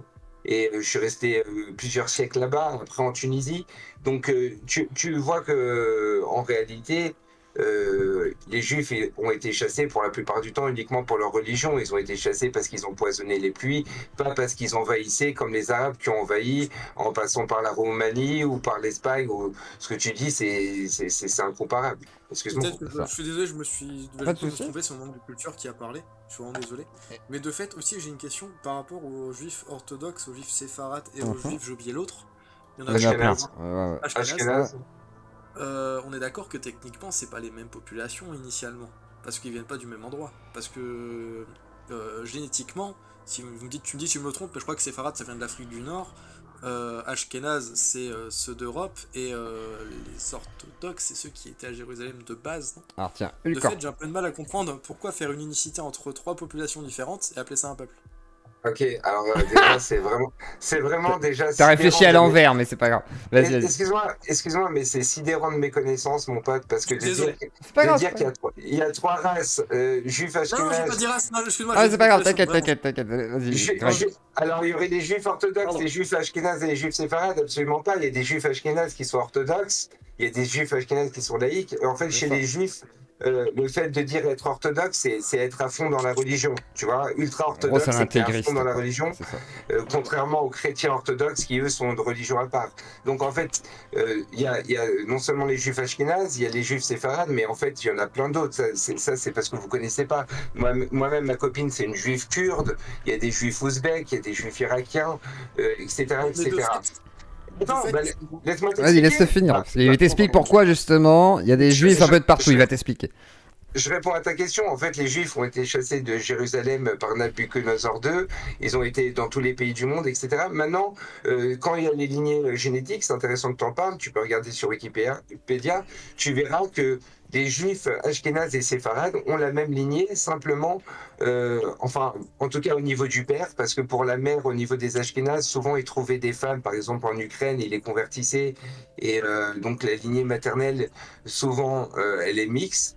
Par contre, par exemple, un juif kurde et un juif séfarade, tu fais une analyse d'ADN, tu verras que ce sont des peuples qui sont extrêmement proches et qui ont des ancêtres en commun. Qui sont déplacés en fait. Voilà. Juifs séfarades. Et d'ailleurs, je t'invite à taper tout de suite sur Google la génétique donne raison à l'histoire juive et tu verras un article du Figaro qui en parle. Tu l'aimes cet article. Hein. Chaque fois il le cite. Dès qu'il est ici, il en parle, pardon. Ça correspond. Ah, c'est bon. Je le précise juste. Je précise les biais de l'émission. Vas-y, Pi. Je t'ai mal à la tête du pif. J'avais aussi appris un truc, c'était niveau population qui sont ultra... comment dire, ultra reconnaissables et ultra dans leur propre génétique. Et ouais, le nez, les doigts crochus, y a quoi d'autre? Ils font la taille de gnome, ils ont des piécettes dans les doigts et ils courent après les arcs-en-ciel pour récolter des seaux d'or. Voilà, c'est connu. Hein. Tu prends l'exemple des Islandais. Les Islandais, c'est de mémoire, c'est un peuple qui du coup n'a vécu qu'avec lui-même. Et qui du coup, depuis 1000 ans, tu peux retrouver littéralement les ancêtres de ces deux. C'est logique en fait. Non mais en fait, ce qu'il a oublié de te préciser tout à l'heure, c'est que pour être juif, il y a une condition primordiale, surtout avant la religion, c'est que ta mère soit juive. Non, que ta mère soit... Ta gueule! Que ta mère soit juive. C'est-à-dire que c'est la descendance. C'est-à-dire que ton enfant, si t'es une femme, tu es juive, ton enfant devient juif. De facto. Je comprends pas parce que... parce que c'est comme ça. Comment? Et tu peux te convertir, voilà. Mais moi, par exemple, pour l'instant, je ne suis pas juif, tu vois, je suis catholique. Si demain je veux devenir juif, je peux pas dire que mon enfant est juif. Par contre, si ma femme est juive, il sera de facto juif. Ouais, mais en fait, c'est ça que je comprends pas parce que imagine que ta copine, elle est chrétien orthodoxe. Ouais. Elle décide de devenir juif. Oui. Moi, je déciderais de devenir musulman. Ouais. Peu n'importe. Ah, c'est plus compliqué que ça quand même, mais. Techniquement, c'est une religion, donc techniquement. Bah, tu peux pas. Tu peux te convertir, mais c'est. Il y a quand même, on va dire, il y a peut-être. Il y a un minimum quand même pour essayer de devenir juif, quoi. Tu deviens pas juif comme par exemple tu deviens musulman en récitant la shahada, tu vois. C'est un peu différent quand même. Tu vois, faut montrer la volonté. Faut quand même montrer la volonté de vouloir quand même être juif, tu vois. Faut pas juste. Voilà, c'est pas aussi simple non plus. Alors tiens, vas-y, Greg. Tout simplement parce qu'en fait, on n'est pas un peuple prosélyte et que on n'a pas le droit d'apprendre, on n'a pas le droit de faire prier, par exemple, des chrétiens notre religion s'ils y croient pas ou des choses comme ça. Et donc, en fait, on doit être certain que la personne, elle veut vraiment être juive. Elle doit comprendre ce que ça signifie parce que c'est très compliqué. Un vrai juif, il doit se lever le matin et prier. Il doit prier avant de manger. Il doit prier après manger. Il doit prier avant d'aller aux toilettes. Et après aller aux toilettes, il doit... Tu vois ce que je veux dire? Être juif, c'est extrêmement compliqué. Et en fait, en tant que religion. Voilà. On n'a pas envie que quelqu'un mais moi je le fais pas par exemple parce que évidemment moi j'ai pas eu le choix, je suis né comme ça, mais quand quelqu'un il décide de devenir juif, on n'a pas envie que par exemple toi tu sois amoureuse d'une juive, tu sois amoureux d'une juive et que juif comme ça. Et que tu deviens juif comme ça pour te marier, tu vois. Donc en fait du coup j'ai une question qui était la question de base, c'est que imagine que ta copine imagine que t'es chrétien catholique et ta copine est aussi chrétien et que en gros elle veut littéralement devenir juive, donc elle fait ce qu'il faut, etc. Elle est ultra convaincue, etc. Tout ça. Donc elle n'a aucune origine juive de base. Bah non. Ouais. Bah, si elle a vraiment envie de devenir juive religieusement, elle pourra. Ouais. Du coup. Ouais, mais je dis pas. Mais du coup, tu vas avoir un enfant qui de facto va être juif de par sa mère. Bah oui, si elle est juive à ce moment-là, oui. Donc qui va faire partie du peuple juif sans avoir aucun antécédent ADN en lien avec les gens qui sont juifs. Donc en fait, c'est une population. Alors, vas-y, tiens. Non, parce que si la mère, elle s'est convertie, forcément, elle va pas rester avec un catholique. C'est impossible. En fait, quand tu te convertis, c'est pour te mettre avec un juif par la suite. Et deuxièmement, même si la femme, elle avait un enfant dans son ventre et qu'elle se convertissait, les deux deviendraient juifs, peu importe. Parce qu'en fait, c'est assimilé petit à petit, ils se remarieront avec des juifs, etc. Et puis petit à petit, l'ADN se remettra. C'est pas seulement une race. Et d'ailleurs, je crois qu'il y a 70% de mariages mixtes en France pour les juifs, donc ils se marient beaucoup avec les françaises, etc. Et c'est pas vraiment, c'est pas que une race. Maintenant, pour moi, juif séfarade, c'est une race. Juif ashkénaze, c'est une race. Moi d'ajouter une nuance. Attends, il y a une question avant, il y a une question à laquelle j'aimerais répondre aussi, ce qui repasse pas mal, c'est est-ce qu'il n'y a pas un risque d'apostasie si jamais on est athée, juif, etc. Et est-ce qu'on peut être athée en Israël? C'est la question qui revient beaucoup, parce que tout à l'heure je voyais est-ce qu'il y a des athées, à quel pourcentage et tout. Donc Greg, je te laisse répondre à ça. Mais la moitié du peuple est athée. La moitié du peuple est pro-LGBT. Vous voyez pas les manifs chaque semaine? Je comprends pas. Ils ont tous des trucs LGBT. Ils sont anti-religieux à fond. En France, on parle pas trop d'Israël, à part quand ça part en couille. C'est ça le problème. En fait, le problème est là, c'est que du coup, à la base, pour être de cette population, il faut être ultra religieux. Mais maintenant, les gens qui sont de cette population... Mais pas du tout. Non, ça c'est... Alors ça, c'est plutôt un préjugé que t'as. Moi, personnellement, regarde. Tu regardes Tel Aviv. Des images de Tel Aviv qui vit sa vie quotidienne. Il n'y a rien de religieux, C'est une grande ville métropole qui vit avec ses jeunes, ses étudiants, ses gens qui travaillent, machin. Je vais vous donner un exemple. Il y avait Kippour il y a quelques jours. Kippour, c'est une fête, on ne doit pas manger, pas fumer, rien faire. Il y a des gens qui ont voulu aller prier. Ils ont séparé les hommes et les femmes comme les juifs le font traditionnellement depuis hyper longtemps. Il y a des espèces de gauchistes qui sont arrivés et qui se sont battus avec eux parce qu'ils ne voulaient pas que les hommes et les femmes soient séparés. Tu vois le délire? Donc ce que je veux t'expliquer, c'est que à Tel Aviv, par exemple, c'est vraiment la plupart sont anti-religieux. Et arrête de dire qu'il faut être religieux pour faire partie de ce peuple. C'est entièrement faux. Pour faire partie de ce peuple, faut avoir été un juif et tu sais ce que c'est, les autres te le rappellent à chaque instant et voilà, c'est tout, c'est ça la réalité. Ce que tu me disais, l'ami, c'est que tu dis que pour te convertir, non mais pour se convertir, ça sous-entend, putain, il y a un truc que tu comprends pas. Se convertir à la judéité, si jamais tu veux te convertir, c'est que t'as la foi, c'est-à-dire que t'as envie de devenir, d'épouser la religion juive. Donc tu vas forcément, comme n'importe quelle personne qui veut aller dans une religion, vouloir coller au code de la religion. Donc du coup, tu vas pas manger de porc, tu vas sûrement du coup te coller à ça. Par contre, quelqu'un qui est juif, né juif, il s'en fout, il fait ce qu'il veut. Voilà, et après si tes parents c'est des orthodoxes, ils vont te faire chier, tu vois, mais sinon non, en principe. On comprend mon point de vue. Mais oui, mais si tu veux... Virilitime, il voulait devenir juif parce qu'il pensait que c'était pour combattre les Arabes. Il est venu me voir, il m'a dit comment je peux devenir juif, je déteste les Arabes. Je lui ai dit, mon pote, c'est pas ça la religion. J'ai commencé à lui expliquer, il était complètement perdu. Ce mec. Ah là là. Mais en gros, ce que je veux dire par là, c'est que faut pas que tu confondes. Non, mais là, en fait, faut pas que tu confondes une chose. C'est que tu confonds le fait de la religion avec le fait d'être juif. Le fait d'être juif ne t'impose pas des choses aujourd'hui de l'ère moderne, ne t'impose rien. Par contre, si tu veux devenir juif, vu que c'est un peu le sens de ta question, pour devenir juif, il faut quand même avoir une certaine volonté. Mais comme si tu veux devenir catholique, bouddhiste, etc. Sinon, tu peux te dire que t'es juif. Tu vois, moi, des fois, il y a des gens qui pensent que je suis juif. Parce que des fois, je dis, ah là là, je suis sioniste, oh là là, je suis juif. Ça fait rire les gens. Mais en attendant, je sais que je suis pas juif. Et si je veux me convertir un jour, bah, faudrait que je croie en Dieu. Mais je crois pas forcément en Dieu. Donc, je vais pas devenir juif. Tu vois, c'est logique. Mais par contre, si je veux me marier avec une israélienne, et bah, il faudra deux options. Soit qu'elle soit pas religieuse. Si elle est pas religieuse, elle voudra bien se marier avec moi. Mais si elle est religieuse, elle voudra pas. C'est logique. Tu vois, c'est tout. Je suis totalement d'accord avec toi. C'est tout. tout. De toute façon, moi, je fais partie des gens qui religieusement se disent qu'il faut avancer dans le sens où tout devrait être en constante évolution. Je suis pas progressiste, mais je suis juste être dans la rétrospection et de se dire qu'il faut copier-coller exactement le pattern qu'on a eu depuis des milliers d'années sur notre propre religion ou nos choix. Je vois pas l'intérêt. Dans le sens où mais on est un peuple de 16 millions de personnes. Vous êtes 2 milliards de blancs et vous êtes en train de dire que vous êtes en train de disparaître. On est 13 millions de juifs. On a envie juste un petit peu que certains de garder notre culture millénaire, de garder nos traditions. Sur un tout petit pays de 8 millions d'habitants, ce qui est pas énorme. C'est moins grand que Paris. Vous voulez des gens uniformes ou quoi? Je comprends pas. On a quand même le droit. Moi, j'aime tout le monde et je pense que j'ai pas envie que ma culture disparaisse.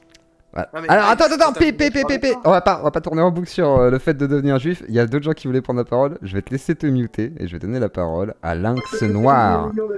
Lynx Noir, c'est à toi. On a le son qui vient en retour. Je te laisse prendre ton micro. S'il estime que alors, question pour Ulcan. S'il estime que le peuple juif doit avoir le droit à sa patrie, si Israël avait été meilleur, il aurait été satisfait de la situation. Ah bah, en gros, est-ce que ça aurait été possible pour toi? Est-ce que tu aurais pu être satisfait que Israël soit sur un autre pays, un autre territoire que Israël du coup actuel, genre aux États-Unis, à l'Arkansas? Bah, au début, ils avaient proposé que ce soit, je crois, à Madagascar ou en Ouganda, je sais plus où, je crois en Ouganda. Ça a été refusé tout simplement parce qu'on ne pourrait pas fédérer les juifs du monde entier. Déjà que ça paraissait impossible à l'époque, mais en fait, ils pouvaient être fédérés que par le fait qu'il y ait déjà des juifs là-bas et que toutes les histoires de la Bible, il faut savoir que qu'on prie chaque année, c'est l'an prochain à Jérusalem, tu vois, c'est ce qu'on dit pendant la fête de Pessah depuis 2000 ans, et que en fait ça a toujours été dans les Juifs de vouloir rentrer à Jérusalem. Simplement, bon, à un moment c'était comme une illusion. Et attends, excuse-moi parce que ma meuf. Vas-y, t'inquiète. Donc effectivement une illusion. Non. Il y a 8 millions de juifs en Israël et il y a 13 millions de juifs dans le monde. C'est ce que je voulais dire, Rastafari. Donc c'est quand même pas mal. Alors on va donner la parole à Lynx Noir. Lynx Noir, m'entends-tu tout d'abord? On va tester d'abord le micro. Oui, je vous entends. D'accord. Est-ce que vous m'entendez? Alors on t'entend, il y a Ulcan qui est parti. Est-ce que tu peux commencer alors qu'il n'est pas là ou tu veux attendre qu'il soit là pour commencer? Du coup. Alors, déjà présente-toi, tiens. Alors, tu viens parler dans quel cadre? Je m'appelle Gaëlle. Les gens me connaissent par rapport à Gaëlle. Je suis l'ergothérapeute qui travaille en prison. La dernière fois, je suis intervenue sous le nom de Phoenix. Je t'ai envoyé que là. C'est bon. Voilà. Je me souviens. Alors vas-y, je te laisse la parole. Un échange. Musclé. Voilà, et j'avais mis en fait le chat du Discord pour Clem Fawaz qui voulait parler, je crois, de la notion de juive française qui peut, qui en ce moment. Il faudra qu'on fasse de la place dans le Discord pour qu'elle vienne, effectivement. Ouais. Et c'est pour ça que je t'avais mis pour qu'elle puisse intervenir. Chose que je comprends parfaitement étant d'origine juive. D'accord. Je ne pratique pas la religion. J'ai une partie de la famille de ma mère qui a fini dans les camps. Je me considère plus de culture ou d'origine juive en fait, et je suis voilà, je m'identifie à cette communauté qui fait aussi partie de mon histoire, puisque pendant la Seconde Guerre mondiale, ils ont sous le fait d'être juifs, ils ont été massacrés dans les camps de concentration. Donc comment peut-on tuer des gens par rapport à une communauté, une religion, une culture? C'est des choses qui me poseront toujours question sur la bestialité de l'humain, qui est toujours présente malheureusement. Et voilà. Et donc, je me pose la question, parce que moi en plus, comme je travaille en détention, comment on va partir, parce que là on va sûrement partir pour très peu de temps, nous en France, en vigilance rouge écarlate au point de vue des attentats. Et et la possibilité qu'il y ait des attentats en France par soutien par rapport à ce qui se passe justement sur l'affrontement des deux communautés palestinienne et israélienne. Et je peux comprendre, elle, la peur qu'elle a pu énoncer, puisque moi, je ne me cache pas d'être d'origine juive, parce que je ne trouve pas où est l'intérêt de se cacher, parce que se cacher, c'est aussi montrer que c'est justement... on existe. On ne doit pas avoir honte d'être d'origine juive ou d'être de communauté juive. On a le droit d'exister, on a le droit de vivre, on a le droit d'être là. Et je peux comprendre sa peur. En plus, en tant que femme, là, avec les images, moi, ça m'a extrêmement choquée. La touriste allemande, israélienne, qui est au nord du Caucase. Et donc, ça me... La peur sur le train de dire sur l'identification. Pour préciser, c'est la fille qui a été violée, démembrée, traînée dans les rues où les gens applaudissaient. Tout. C'est un truc de malade, quoi. Qui a été diffusé donc par le Hamas en tant que communication officielle, quand même. Voilà. Oui, c'est pour ça. Donc tu as la peur des attentats puisque franchement, moi, vu la communauté que j'ai en prison, je vais avoir des petits jeunes qui vont vouloir s'identifier au Hamas pour dire que oui, libération, l'opposition, il va y avoir une montée de violence par l'identification.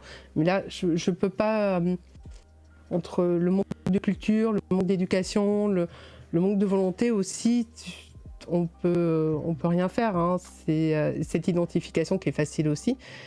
Et justement, la peur des attentats ou la peur des agressions portées par rapport à une communauté qui peut arriver en France, qui va sûrement,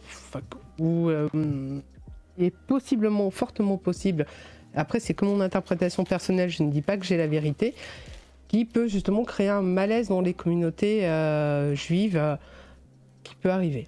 Ok, très bien. Alors, juste un message pour Clem. Clem, si tu veux monter, on va te faire de la place dans le Discord. Il y a tout le monde qui est descendu, donc n'hésite pas à monter maintenant. Sinon, les modérateurs te feront monter, tu vas dans le nightclub et les gens pourront te faire monter.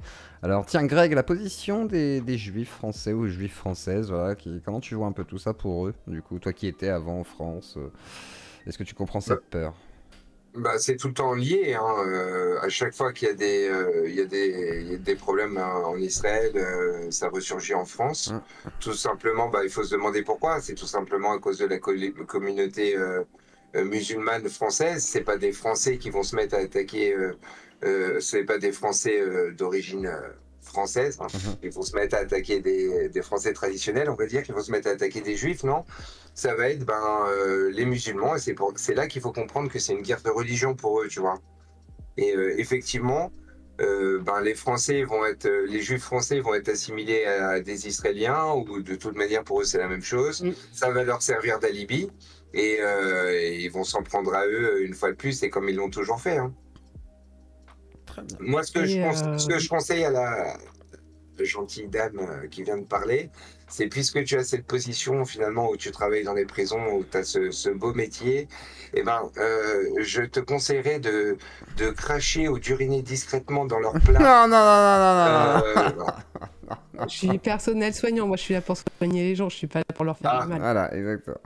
On va pas commencer. Soignez bien, si tu vois ce que je veux dire. Non mais dis donc. On soigne, tu sais, le soin, tout le monde a le droit d'être soigné. C'est ça que j'aime bien dans le soin, parce qu'on s'en fout des religions dans le soin. Alors, excusez-moi pour le bruit, c'est un chat qui vient de faire tomber des choses. On est là pour soigner, on s'en fout des religions, on soigne l'humain en fait. Et c'est ça qui est le plus important. Et c'est ça le truc, c'est que l'humain... Pourquoi il y a des guerres de religion? Pourquoi d'humain à humain on s'attaque? Est-ce que c'est le prétexte de la religion? C'est le prétexte de la personne? C'est ça. Rien de plus beau que d'apprécier l'autre en tant qu'humain. Et ça, j'ai l'impression que l'humanité n'a pas encore réussi à prendre cette place-là, en fait. Et c'est extrêmement bien dommageable. Possible? On est encore sur des guerres de religion. Est-ce que c'est possible? C'est surtout ça, quoi. Mais j'aimerais autant que toi. C'est ça que tu comprends pas. C'est que moi, je rêve qu'on fasse tous la paix. J'ai aucune raison de me disputer avec qui que ce soit. Je déteste personne. Maintenant, effectivement, quand je vois des vieilles et des femmes se faire violer par des gens uniquement parce qu'ils sont du même peuple que moi et qui feraient pareil à mes enfants ou à mes proches, et c'est ce qu'ils font à mon pays, je les déteste. Et c'est une réaction normale. C'est bien beau de vouloir aimer les gens, mais si quelqu'un te déteste, tu ne peux pas l'aimer. Et c'est ça qu'il faut arriver à comprendre, c'est qu'au bout d'un moment, on va être obligé quelque part de faire comme l'ennemi, quoi. Enfin, pas comme eux, bien sûr. Oui, il mais faut pas de se tomber défendre. pas tomber dans la même barbarie, mais au moins se défendre. Des notions de respect, c'est déjà de se respecter soi et l'autre. Ouais, mais comment tu respectes des gens? Ouais, mais regarde, comment tu respectes? Encore, tu vois, ce serait des résistants palestiniens qui font sauter, voilà, une ligne de train qui alimente, je sais pas quelle connerie, une centrale, j'en sais rien, des militaires. Tu vois, je pense que ce serait pas vu de la même manière. Là, ils sont quand même pris à des civils, en fait. Tu vois, c'est. Et il y a quand même des choses qui sont de l'acte de. Tu vois, donc c'est vrai que c'est compliqué de dire, bah ouais, il faut essayer de tendre la main, tu vois. T'as pas envie de tendre la main à ce moment-là, je peux entendre. Moi, personnellement, je me mets dans la situation où, imaginons, moi je suis là-bas, je vis ça. Je vais pas dire je déteste tous les Palestiniens. Par contre, il est clair, net et précis que tous ceux qui font partie du Hamas sont des ennemis à ce moment-là, tu vois. Ça paraît plutôt logique, en fait. Tu vois. C'est même pas parce que c'est pas des humains. C'est juste que. Ils ont cette idéologie, là, ce qu'on est en train de dire, et malheureusement, de facto, moi, si demain quelqu'un me dit je fais partie du Hamas, si moi j'étais juif, je me sentirais effectivement forcément rassuré, et même en tant que catholique, tu vois, je me dirais, bah, peut-être que c'est pas ouf, tu vois. Et je sais pas si effectivement tu peux t'imaginer faire, tu vois, comme dirait Garrido, pardonner aux terroristes, tu vois, et essayer de faire corps avec eux. Ça me paraît difficile. Après, peut-être. Mais... je suis personnel soignant. Bien sûr, donc, bien sûr. Tu sais bien que je vais pas juger, je vais pas pardonner, je vais soigner l'humain. Moi, c'est pas mon rôle de soigner. Enfin, c'est mon rôle de soigner. Excusez-moi. C'est pas mon rôle de juger ou de dire ce qui est bien ou ce qu'il a fait, c'est bien ou mal. T'as le droit d'avoir une opinion là-dessus, en vrai, même en tant que soignant. Ça t'empêche pas de soigner quelqu'un, d'ailleurs, tu vois. Professionnel. Voilà, c'est ça. C'est pas la même chose. Et je vais trouver les actorimes. Par contre, si j'ai quelqu'un qui commet un attentat juif contre la communauté juive en France, après, c'est à moi de me positionner avec moi-même en tant que personnel soignant. Si ça me perturbe dans mon soin, je ferai pas le soin. Je verrai avec un collègue pour que ce soit un collègue qui puisse se soigner. Mais normalement, je dois être au clair avec moi-même en train de dire que c'est pas une question de... Plus que 23 € pour la barre. Par ma religion ou par ma origine culturelle ou communautaire, je soigne l'humain, je soigne d'humain à humain. Ah mais ça j'entends. Après c'est différent effectivement, mais après même si t'étais sur le champ de bataille, tu serais obligé de soigner l'humain, donc dans tous les cas t'aurais quand même cette position effectivement de neutralité. Deux, hein. Mais ce qui est important, mais c'est intéressant en fait, parce que c'est vrai que c'est le rôle d'un médecin aussi. Alors tiens, j'ai une question provocatrice pour toi, et ensuite je donne la parole à El Pizza, et après on donnera la parole à Léla, enfin à Clem pardon, etc. quand elle arrivera, et je vais te redonner la parole aussi à toi aussi. Bonsoir tout le monde, une petite question un peu provocante pour Hulkan. Tu te sens plus proche d'un viril droitard identitaire français ou d'un gauchiste progressiste à cheveux bleus israélien? D'un mec de droite français, bien sûr. Déjà, j'en suis moi-même un, donc... Donc voilà. Du coup, en attendant, je vais donner la parole à El Pizza, qui peut se démute casque s'il le souhaite. Et je vais voir si Clem est arrivée. Alors, je la vois pas, elle est là. Qu'est-ce qu'elle fout? Je la vois pas. Vas-y, El Pizza, tu peux te démute si tu es là. Et si quelqu'un me trouve Clem, je suis preneur. Voilà, comme ça. Ce serait pas mal. Tac. El Pizza, j'attends que tu le démutes. Sinon, en attendant, si tu as d'autres choses à rajouter, je te laisse rajouter quelques petites choses. Non. Personne n'a rien à dire. Plus personne n'a rien à dire. C'est fini. El Pizza, il est là. Bonjour. Vas-y, Greg. Juste avant, vas-y, Greg. Non, c'est bon. Vas-y, alors El Pizza, vas-y. Non, déjà, je voulais dire que c'est intéressant d'avoir le point de vue de quelqu'un qui est justement sur place. Enfin, même si l'avis est forcément partial, parce que Hulkan va forcément minimiser les choses du point de vue d'Israël, mais c'est complètement compréhensible. Enfin, on serait dans sa position, on aurait le même avis, donc voilà. Et en vrai, ça pourrait même être intéressant d'avoir limite un point de vue d'un Palestinien. Alors, genre. J'aimerais bien. S'il y a des pro-palestiniens, j'ai déjà dit, pas forcément tout de suite face à Hulkan, parce qu'on va pas non plus faire des tensions, mais par contre, s'il y en a un qui veut venir un soir, ou même tout à l'heure, n'hésitez pas. Je reste ouvert à la discussion. Par contre, attention à vos propos, parce que je tiens ma chaîne, tout simplement. Mais je veux bien un avis. Et si quelqu'un connaît des Palestiniens directement sur place, pareil, je suis preneur pour avoir justement un peu un point de vue, etc. Mais il faut parler français, parce que malheureusement, je ne parle pas arabe ni anglais. El Pizza. Et donc pas de citation de Sartre pour faire... Oui, voilà, s'il vous plaît, voilà. On ne fait pas une Zawa prod, quoi, s'il vous plaît. Et ouais, ce que je voulais surtout parler, en final, c'est plus des répercussions en France, parce qu'au final, la situation là-bas, elle est quand même très compliquée, que d'un point de vue intérieur, déjà même en Israël, la situation de base, elle est compliquée, et même en Palestine, où il y a eu des luttes entre le Hamas, le Fatah, etc. Enfin, il y a des problématiques intérieures et même extérieures, là, tout ce qu'on parlait de géopolitique, etc., où c'est quand même un peu plus compliqué que juste une guerre de civilisation. Justement, c'est la question que j'avais posée dans le chat, et Ulcan était d'accord qu'ils soutiennent, Israël soutient l'Azerbaïdjan. Enfin, c'est un peu des choses qui sont un peu compliquées, etc. Mais on a tous vu, on a été tous choqués. C'est clairement des actes de terrorisme qu'on a vus. On a vu une meuf se faire démembrer, des gens qui se sont fait enlever.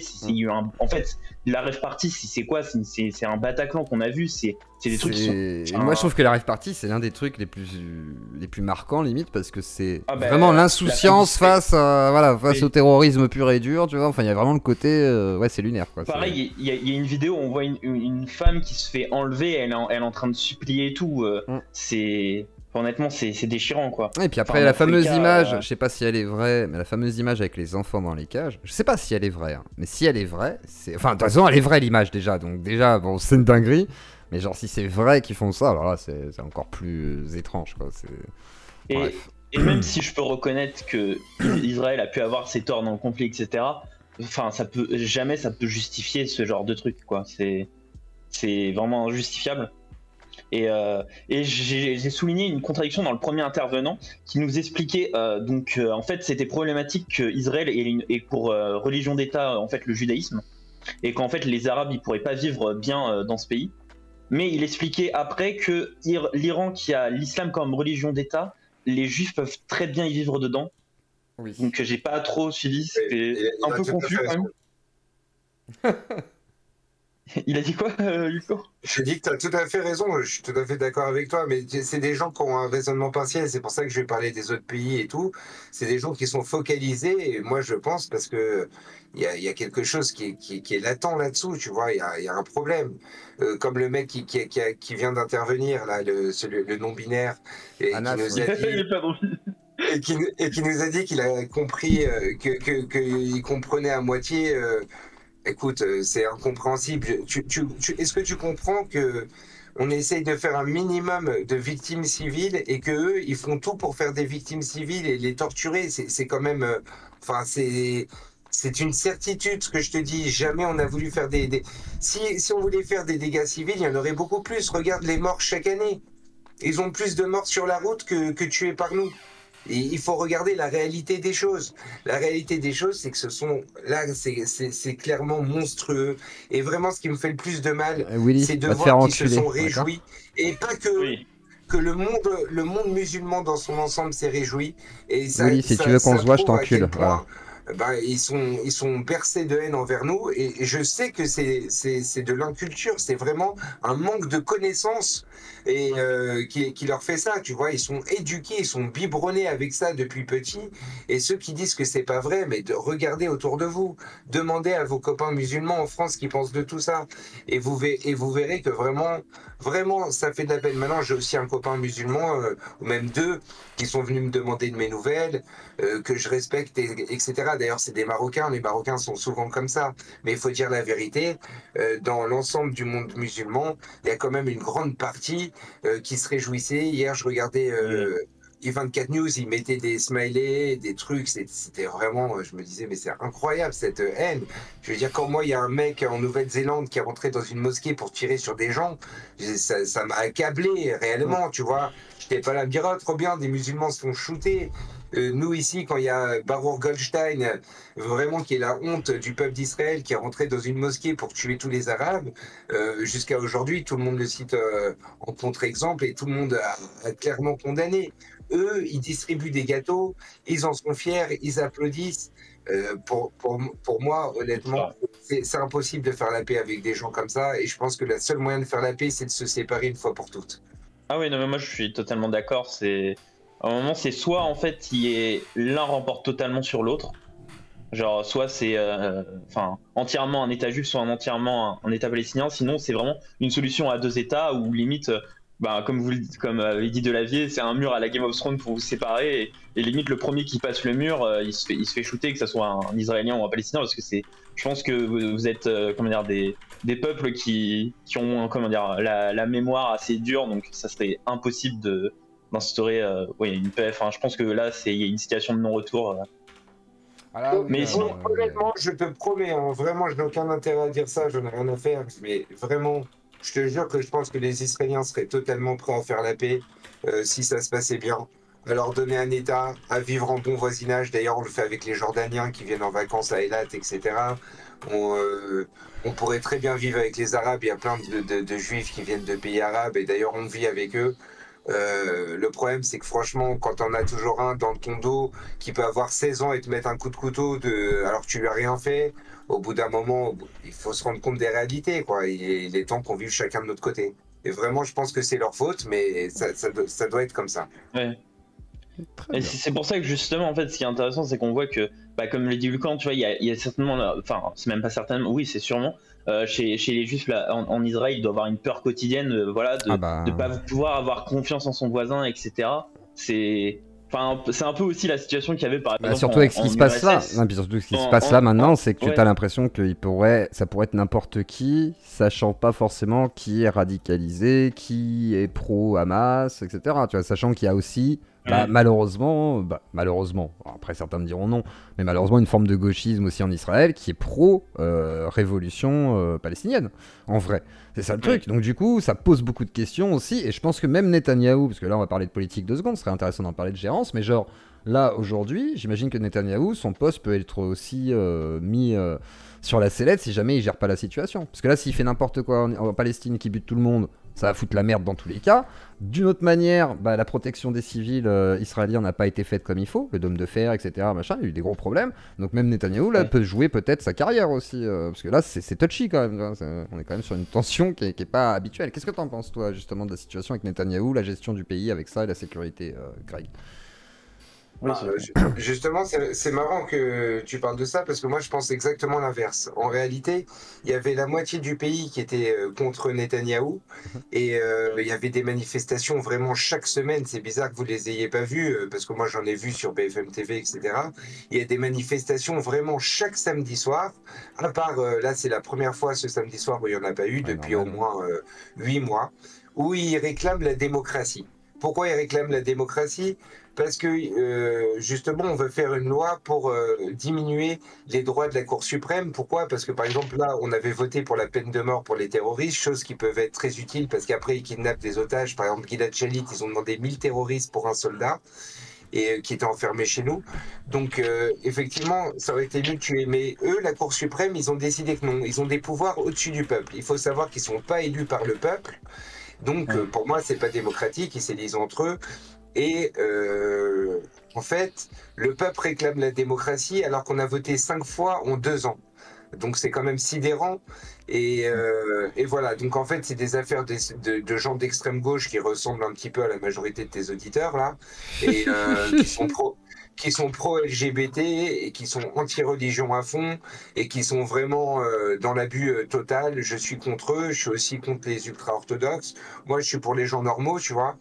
Mais et ce que je pense, c'est que Netanyahou, qui était vraiment, il y avait des manifestations vraiment chaque semaine qui bloquaient le centre de Tel Aviv. Il y avait des gens qui menaçaient de partir d'Israël, des grosses sociétés, la haute technologie, etc. Sont touchés à la Cour suprême. Parce que là, justement, c'est la réforme de la Cour suprême, en fait. Et là, d'un seul coup, les mêmes gens qui faisaient ces manifestations, ils préparent des trucs pour les soldats. Tout le pays est uni. Même moi qui détestais ces espèces de LGBT gauchistes, j'ai le droit de pas aimer les LGBT. J'ai le droit de rigoler, c'est bon là. Vas-y. Oui, attention, quand je dis que j'aime pas les LGBT, ça n'a rien à voir avec l'homosexualité. Je parle de la mouvance LGBT, puisqu'ils vont manifester dans les trucs avec les drapeaux tels la CGT. On comprend donc que c'est un groupe politique. Moi, je te parle d'eux, hein. Je te parle pas d'homosexuels normaux qui font leur vie d'homosexuels. Je te parle de gens bizarres qui nous parlent de pronoms et de trucs. Donc voilà, il y a plein de gens comme ça en Israël. Il y a beaucoup de gays du monde entier qui viennent parce qu'ils sont protégés ici, ils ont le droit d'asile. Si par exemple un Tchétchène gay, il a des problèmes, il peut venir ici, tu vois. C'est une raison de droit d'asile. Et Netanyahou, là, du fait de tout ça, je pense que vraiment ça peut l'aider. Moi, j'ai toujours été pour lui, hein, mais je pense que vraiment ça peut l'aider parce que le pays, tout simplement, est solidaire. Tout comme vous, au mouvement du Bataclan, tu te souviens que chaque Français était solidaire. Tu te mettais même à aimer les flics. D'ailleurs, Renaud a écrit une chanson qui s'appelle « J'ai embrassé un flic », qui illustre très bien ce propos. Et voilà. Très bien. Très bien. Et alors, Willy, je t'invite à venir sur Discord, et vu que tu t'amuses à dire des grosses bêtises, je t'invite vraiment à venir sur Discord, je vais te retrouver toi, t'inquiète. Alors, et les 2-3 connards là aussi, qui ont l'air très contre nos propos, allez vous faire foutre, voilà, comme ça, qu'on soit très clair. Du coup, je vais donner la parole à qui d'autre? Alors, il y avait El Pizza, est-ce que tu avais quelque chose à rajouter, El Pizza, avant toute chose? Avant que je fasse tourner la parole. Ouais, en fait, je voulais surtout parler du débat en France. Eh bah vas-y. Oui, ah bah t'as le droit, c'est bon. Merci Kevin Miranda. Non, mais ce que je voulais dire, c'est que je trouve ça un peu ridicule qu'on voit énormément de gens, le spectacle du spectacle, c'est quand même Twitter, on a l'impression que c'est un dîner de cons à ciel ouvert. On voit des gens prendre parti pour plus ou moins les deux camps, mais ils sont même pas sur place, etc. Ou des fois, on a des propos qui sont, même dans les deux cas, qui sont, comment dire... On a l'impression qu'ils sont encore plus guerriers que les guerriers, dans le sens qu'ils vont beaucoup plus loin, mais en fait ils sont, comment dire, bien au chaud dans leur logement, etc. Et je trouve qu'il y a des gens qui mettent vraiment de l'huile sur le feu, et comment dire, voilà, bon, même si on a quand même comment dire, à gauche des gens qui sont encore plus décrédibilisés qu'après les émeutes. Mais des fois à droite aussi, on a par exemple Damien Rieu, on a l'impression que limite on va avoir le Hamas va prendre le pouvoir dans toutes les grandes villes d'Europe. Là ils vont loin aussi, sur internet. Sur Twitter c'est n'importe quoi. En fait ce qui est marrant c'est que sur internet t'as une sorte de pro-palestinisme, on va dire, je sais pas comment on dit, voilà, des pro-palestiniens qui s'expriment énormément, c'est-à-dire que c'est plutôt la gauche qui prend la parole sur YouTube, Twitch, etc. Par contre sur Twitter c'est plutôt l'autre pan extrêmement radical, le nazi-islamisme, etc. Après... c'est malheureusement, bon, il y a des questions qui peuvent se poser quand tu vois ce genre de méthodologie. Après, c'est quand même très contextuel aussi au territoire israélien et palestinien par rapport au conflit, etc. Justement, contrairement à certains qui se posent des questions extérieures, me semble-t-il, c'est vraiment lié à leur histoire, malheureusement, quoi. Et par contre, la violence que ça a pris, c'est vrai que c'est plutôt les méthodes de Boko Haram, tous les trucs comme ça, enfin de Daesh, Al-Qaïda, enfin c'est toujours la même chose, quoi. Mais en gros, ouais, c'est vraiment ces méthodes-là, quoi. Donc là, c'est vraiment quelque chose de particulier. Parce qu'à limite, on peut mettre des mentions honorables à certains, genre dans la sphère politique, à comment dire, Sandrine Rousseau et Roussel qui ont quand même tempéré les choses. Oui. Et même j'ai été étonné dans la sphère YouTube politique, Bad Mulch qui a eu pour la première fois un avis pas totalement désastreux. Mais je pense qu'il sait que c'est pas possible, lui, Bad Mulch. Parce que c'est un ingénieur, donc il sait quelque part que tu peux pas juste dire ah bah je vais soutenir les Arabes parce que c'est les Arabes. Bah, c'est un peu raciste quand même de penser ça, quoi. Tu peux aussi soutenir les Israéliens parce qu'ils se font massacrer, quoi. C'est pas, voilà, c'est tout bêtement. Parce que en fait, j'ai l'impression qu'il y a une double tendance. On va dire à droite, il y a une tendance à la respectabilité, c'est-à-dire qu'à chaque fois, on essaye toujours de, comment dire, de mettre au banc les gens qui sont toujours un peu plus radicaux que nous pour essayer, enfin, voilà, toujours avoir le meilleur costume, être la personne la plus respectable. Alors qu'à gauche, en France, la logique elle est tout à fait différente. Enfin là, je parle de la gauche actuellement en France et de la droite actuellement en France. C'est en fait c'est celui qui est toujours le plus radical et en fait il faut toujours le plus de points de vertu, celui qui sera le plus à gauche, celui qui est le plus dans la révolution. Et en fait j'ai l'impression que Bad Mulch il a comment dire, il a parié sur le véganisme. Ouais. Et en fait c'est pas le véganisme qui est tombé au concours, c'est l'indigénisme, le décolonialisme. Donc ça. Là, il s'était déjà pris un truc avec. Il avait pas accepté que. Il a pas aimé l'idée de. Bah, en fait, il veut pas qu'on lui impose la religion musulmane sur le territoire français, quoi. En gros, on va résumer ça comme ça. Il était contre le fait que Léo Jacotte ne voulait pas mettre des prunes aux Arabes qui harcelaient et violaient les filles dans les métros. C'était. Donc voilà. Et là, maintenant, il se fait attaquer parce que en fait. Il est contre le fait qu'on viole des gens collectivement et qu'on fasse des attentats. Et donc il n'est plus assez à gauche. Ouais, c'est bien, c'est intéressant, mais de toute façon ça fait maintenant longtemps que Bad Mulch commence à virer, et puis bon, vegan, n'est-ce pas le début d'un extrême droite. Mais est-ce qu'il n'y a pas eu un signe avant-coureur quand il a voté Macron avec un t-shirt Macron, qu'il va revenir tel un bourgeois ingénieur dans le camp du macronisme qui est sa maison initiale? Très bien. Alors attends, on me pose 2 questions pour Vulcan. La première, et elle va être accompagnée d'une deuxième qui est la mienne. Est-ce que tu as vu la réponse de Bassem qui se met contre le Hamas, sachant que tu connais bien Bassem?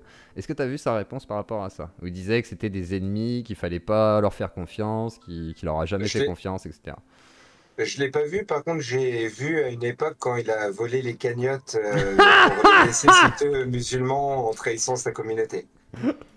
Il y en a beaucoup des histoires de cagnottes. Deuxième question, on me dit qu'il y a une réponse de Soral, l'as-tu vu? J'ai pas vu, moi encore. Je m'intéresse plus à Soral, il est en perdition. Il est trop vieux. Il est trop vieux. Mais il est malade surtout, je crois. Enfin, malade dans le sens pas forcément mentalement, mais... Oui, il doit être physiquement atteint. Oui. Il a l'air d'être fatigué en tous les cas de ce que j'ai vu. On m'a dit qu'il croit que les juifs sont avec les extraterrestres ou un truc comme ça. Il est dans un nouveau délire. Ah ouais? Ah bah il paraît qu'il est sur la Terre plate aussi. Il paraît qu'il est sur la Terre plate et tout. Bon bref, c'est... Mais il paraît, d'après Vincent Lapierre, il est à la fois pour il croit à la Terre plate et à la Terre creuse. Ouais, non mais c'est... Bah, elle est peut-être creuse et plate, hein, on sait pas. Voilà. Comme une petite cuillère d'héroïne. Ah, t'inquiète, Subutex. Mais franchement, on laisse tomber. Hein. Il y a des moments avec Soral, mais bon, bref. La fin de Soral, peut-être. Un jour, peut-être interview de Soral en Yeux Claudie, hein, si c'est pas interdit sur YouTube, sinon on sera sur Kik. Mais j'aimerais bien, ce serait rigolo d'aller en Suisse, aller voir Papy Soral, mais putain, je pense qu'il m'acceptera jamais. Du loup. Non mais il m'acceptera jamais, moi. C'est sûr et certain, je suis trop positionné, marqué pour qu'il accepte. Mais bon, c'est un autre débat. S'il y a quelqu'un qui veut prendre la parole encore, alors Clem, si jamais tu es dans le coin, Nella ou Léla, ça va dépendre de ton pseudo, fais-moi signe, voilà, pour que je puisse te donner la parole. S'il y a encore des gens qui veulent prendre la parole, c'est votre moment. Après, il sera trop tard, car il commence à être tard, il est 22 h et il faudra qu'on conclue.